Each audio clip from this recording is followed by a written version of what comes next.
यहाँ पर आपको एक बार फिर अपडेट करें। कराची में लांडी एक्सपोर्ट प्रोसेसिंग जोन की फैक्ट्री में लगी आग बेकाबू, 5 मंजिला इमारत गिर गई। मजीद तफसीलात जान लेंगे नुमाइंदा हम न्यूज़ मोनिस सिराज से। मोनिस, रेस्क्यू का अमल कहाँ तक पहुंचा है, अपडेट कीजिएगा।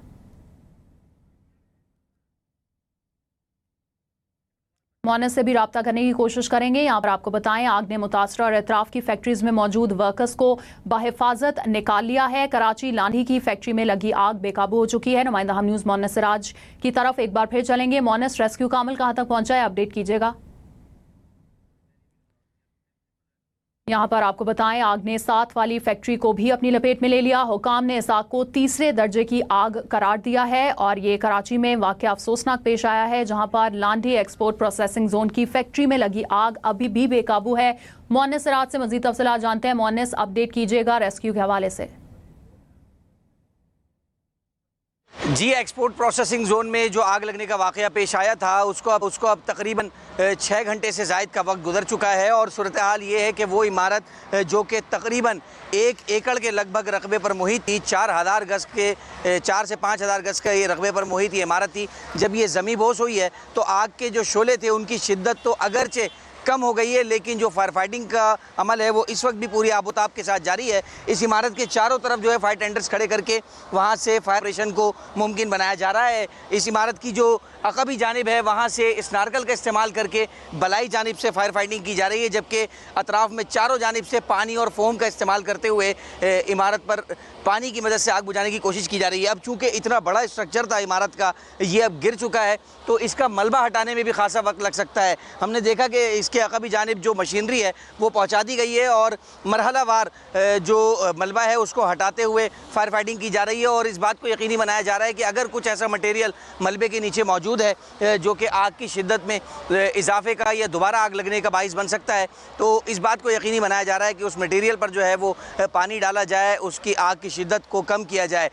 जो ये इमारत है ये चारों जानिब से शोलों में बुरी तरह से लिपटी हुई नज़र आ रही थी अब से तकरीबन 2 घंटे पहले, लेकिन जब इस इमारत के स्ट्रक्चर ने जवाब दे दिया, मुसलसल ये इमारत शोलों में लिपटी रही तो एक ज़ोरदार धमाके से ये इमारत ज़मी बोझ हुई। और साथ ही कैमरामैन सरफराज फारूक आपको जूम इन करके दिखाएंगे। आप देख सकते हैं कि जो बलाई इस इमारत में जो सोलर पैनल नस्ब थे वो भी अब जो है वो मलबे में हमें शामिल हुए नज़र आ रहे हैं। इसके अलावा इमारत का जो स्ट्रक्चर है, इमारत की जो छतें हैं वो हमें यके बाद दीगरे एक के ऊपर दूसरी जो है वो छत गिरी हुई नज़र आ रही है। दीवारें गिरने से भी तकरीबन 7 अफराद ज़ख्मी हुए इस फायर रेस्क्यू ऑपरेशन के दौरान। और इस वक्त मौजूदा सूरत हाल ये है कि रेस्क्यू 1122 और KMC फायर ब्रिगेड के तकरीबन 20 से ज़ायद फायर टेंडर्स यहाँ आतिशदगी के मकाम पर मौजूद हैं। इस नारकल का भी इस्तेमाल किया जा रहा है। इसके साथ साथ जो वाटर बाउज़र हैं वो पानी की फराहमी को यकीनी बना रहे हैं। वाटर कॉरपोरेशन के जो वाटर टैंकर, ये भी बताइएगा कि किन मुश्किलात का सामना करना पड़ रहा है वहाँ पे जो रेस्क्यू एहलकार हैं उनको, और क्योंकि आपने बताया कि क्योंकि इमारत भी ज़मी बोस हो चुकी है तो उसका मलबा उठाने के लिए वहाँ पर कौन कौन मौजूद है?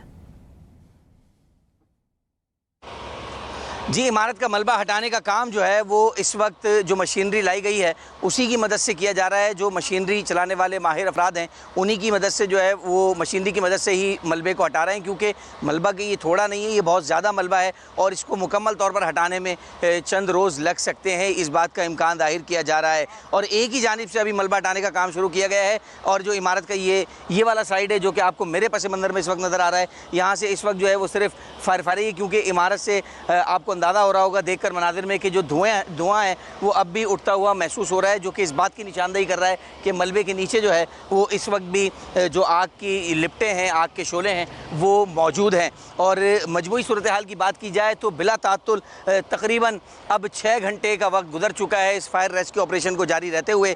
इब्तिदा में जब आग लगी थी तो 2 फायर टेंडर्स पहुँचे थे, उसके बाद यके बाद दीगरे फायर टेंडर्स आते गए, लेकिन आग जो थी वो काबू में आने का नाम नहीं ले रही थी। और अच्छी बात इस तमाम तर सूरत हाल में ये हुई कि सैकड़ों अफराद उस वक्त जिस वक्त इमारत में आग लगी बेसमेंट में सैकड़ों अफराद मौजूद थे, लेकिन अच्छी बात ये हुई कि उनको बाहर निकलने का मौका मिल गया और इस वाक़े में खुशकिस्मती से कोई जानी नुकसान नहीं हुआ। अलबत्ता माली नुकसान बड़े पैमाने पर ज़रूर हुआ है। और इमारत में ये भी बताया जा रहा है कि जो दूसरी इमारतें हैं वो बिल्कुल इस इमारत से मुत्तसिल हैं, जिसकी वजह से जो फायर टेंडर्स थे वो इस इमारत के अंदर नहीं दाखिल हो सके, इसके चारों जानिब से जो है वो फायर फाइटिंग नहीं कर सके। यही वजह थी कि इस इमारत के बिल्कुल साथ वाली जो दाएं बाएं जानिब इमारत नज़र आ रही है, जुज़वी तौर पर आग ने उसके बलाई मंजिल को भी लपेट में लिया था और वहाँ पर जो मौजूद सामान था उन्हें भी मुतासिर किया था। और इस तमाम तर सूरत हाल में अच्छी बात ये हुई कि जो बराबर वाली फैक्ट्री थी वहाँ पर मौजूद अमला और जो इंतजामिया थी, जाए वकुआ से ही हमें अपडेट कर रहे थे। बहुत शुक्रिया आपका।